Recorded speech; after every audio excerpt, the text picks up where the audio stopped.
Hello everyone, welcome to our channel. आज हम लोग मॉडर्न हिस्ट्री की एग्जाम स्पेशल सीरीज में यूरोपियों के आगमन, विशेषकर अंग्रेज और डेनिस का जो आगमन हुआ था उससे संबंधित जो भी इम्पोर्टेंट पॉइंट्स बनते हैं, जो एग्जाम्स में पूछे जाते हैं या फिर पूछे जाने की संभावना है, उसको माइंड मैप की सहायता से याद करने की कोशिश करेंगे। तो मेरी रिकमेंडेशन ये रहेगी कि एक बार इस वीडियो को आप जरूर देखें। तो चलिए शुरू करते हैं। सबसे पहले हम लोग ब्रिटिश ईस्ट इंडिया जो कंपनी थी उसके आगमन पे चर्चा करते हैं कि उनका आगमन कैसे हुआ था। तो ईस्ट इंडिया जो कंपनी थी उसका आगमन 1600 ईस्वी में हुआ था, और ये कंपनी का नाम जो था ये था governor and company of merchant of London trading to the East Indies. ये इसका पूरा नाम था और शॉर्टकट में इसको बोला जाता था ईस्ट इंडिया कंपनी। तो इसकी स्थापना कब हुई थी? इसकी स्थापना हुई थी 1600 ईस्वी में, और 31 दिसंबर 1600 ईस्वी में इसकी स्थापना की गई थी। और इसकी स्थापना के समय भारत में जो बादशाह थे, मुगल कालीन जो बादशाह थे उस समय के, वो थे अकबर। 1556 से 1605 तक अकबर का कार्यकाल था। तो उस समय अकबर भारत का बादशाह था। चार्टर जो मिला था ईस्ट इंडिया कंपनी को वो प्रारंभ में 15 वर्षों के लिए दिया गया था महारानी एलिजाबेथ प्रथम के द्वारा, जिसको बाद में 1609 में जेम्स प्रथम ने अनिश्चित काल के लिए बढ़ा दिया। इसका मुख्यालय या राजधानी की अगर हम बात करें तो इनका मुख्यालय जो था कलकत्ता था, और ये 1774 से 1911 तक ब्रिटिश भारत की राजधानी भी था।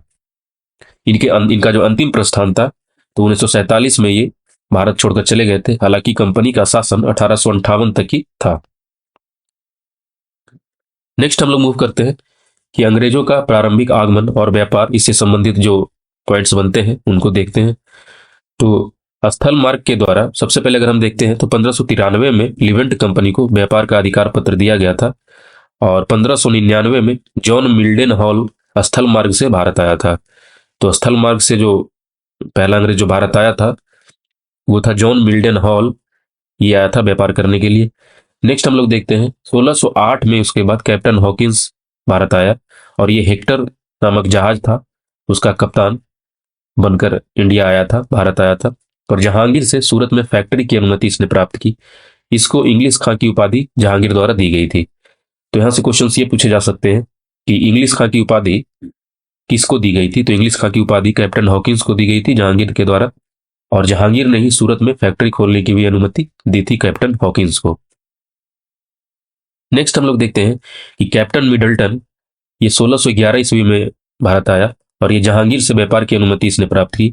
उसके बाद आया 1612 में कैप्टन थॉमस बेस्ट भारत आया था, और इसने स्वाली में पुर्तगालियों को हराया था। तो स्वाली की जो लड़ाई हुई थी पुर्तगालियों और अंग्रेजों के बीच, उसमें कैप्टन थॉमस बेस्ट ने पुर्तगालियों को हराया था, और उनका जो व्यापारिक एकाधिकार था उसको समाप्त किया था कैप्टन थॉमस बेस्ट ने पुर्तगालियों को हराकर। नेक्स्ट हम लोग देखते हैं सर टॉमस रो 1615 ईस्वी में भारत आया, और ये इंग्लैंड के सम्राट जेम्स प्रथम का दूत बनकर आया था। और जहांगीर से सभी भागों में व्यापार व फैक्ट्री स्थापना का अधिकार पत्र इसको मिला था। तो इंडिया के सारे भागों में व्यापार और फैक्ट्री स्थापना का जो अधिकार पत्र है वो सर टॉमस रो जब भारत आया था उस समय जहांगीर के द्वारा दिया गया था।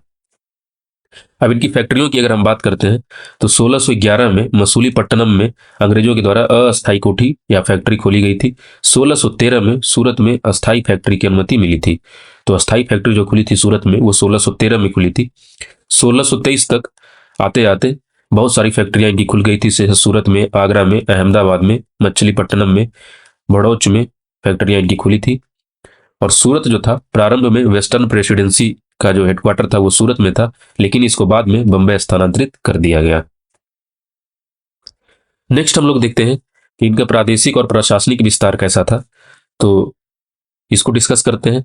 तो गोल्डन फरमान 1632 ईस्वी में गोल्डन फरमान दिया गया था अंग्रेजों को, और ये किनके द्वारा दिया गया था? तो एक गोलकुंडा का सुल्तान था, उसके द्वारा अंग्रेजों को गोल्डन फरमान दिया गया था 1632 में। सेकंड हम लोग देखते हैं कि 1639 में मद्रास की स्थापना की गई थी। ये एक अंग्रेज था फ्रांसिस डे, उसने चंद्रगिरी के राजा से पट्टे पर लिया था, और फोर्ट सेंट जॉर्ज की स्थापना की थी फ्रांसिस डे ने, और इसी को फ्रांसिस डे को ही मद्रास का संस्थापक माना जाता है। तो मद्रास का संस्थापक किसे कहा जाता है? तो फ्रांसिस डे को। और फोर्ट सेंट जॉर्ज की स्थापना मद्रास में किसके द्वारा की गई थी? तो फ्रांसिस डे के द्वारा की गई थी। और चंद्रगिरी के जो राजा थे उनसे पट्टे पर जमीन लिया गया था फ्रांसिस डे के द्वारा फोर्ट सेंट जॉर्ज की स्थापना हेतु। नेक्स्ट हम लोग देखते हैं कि पूर्वी भारत में अंग्रेजों की कौन कौन सी फैक्ट्रियां थी। तो 1633 में बालासोर उड़ीसा में प्रथम कारखाना इनका खुला था पूर्वी भारत में, और 1651 में हुगली में इनको व्यापार की अनुमति दी गई थी। नेक्स्ट हम लोग देखते हैं सर जॉन चाइल्ड 1688 में इसने क्या किया कि मुगल बंदरगाहों का घेरा किया और हज जो यात्री थे उनको बंदी बनाने का प्रयास किया सर जॉन चाइल्ड ने 1688 में। इसके बाद औरंगजेब गुस्सा हो गया और उसने औरंगजेब ने निष्कासन का आदेश दिया सर जॉन चाइल्ड को, और सर जॉन चाइल्ड को माफी मांगनी पड़ी औरंगजेब के सामने। तो ये चीज आपको याद रखनी है कि सर जॉन चाइल्ड जो था 1688 ईस्वी में हज यात्रियों को बंदी बनियान बनाने के प्रयास में औरंगजेब को इसने गुस्सा दिला दिया और उसी के नतीजन उसको माफी मांगनी पड़ी औरंगजेब से।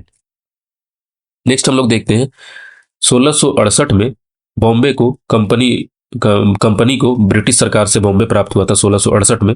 चार्ल्स द्वितीय ने पुर्तगालियों से दहेज में पाया था। चार्ल्स द्वितीय और कैथरीन जो थी पुर्तगाल की राजकुमारी, उनका विवाह हुआ था। तो इन दोनों के विवाह के फलस्वरूप पुर्तगालियों से दहेज में चार्ल्स द्वितीय को मिला था बॉम्बे, और जिसको बाद में कंपनी को दे दिया गया। तो सूरत की जगह पे इसको मुख्यालय बनाया गया बॉम्बे को, और बॉम्बे के जो संस्थापक थे उनका नाम है गेराल्ड आंगडियार। तो ये आपको याद रखना है। नेक्स्ट हम लोग देखते हैं कलकत्ता की स्थापना 1698 में की गई थी। अजीम उसान से 3 गांव की जमींदारी ली गई थी और जॉब चार्नोक ने कलकत्ता की स्थापना की नींव रखी थी, और यहीं पे फोर्ट विलियम की भी स्थापना की गई थी। तो फोर्ट विलियम की स्थापना और कलकत्ता की स्थापना किसके द्वारा की गई? तो ये जॉब चार्नोक के द्वारा की गई, और 3 गांवों की जमींदारी जॉब चार्नोक ने ली थी अजीम उसान से, और इसी के बाद कलकत्ता की स्थापना वहां पे की गई थी 1698 में। और इसका प्रथम प्रेसिडेंट किसे बनाया गया था फोर्ट विलियम का?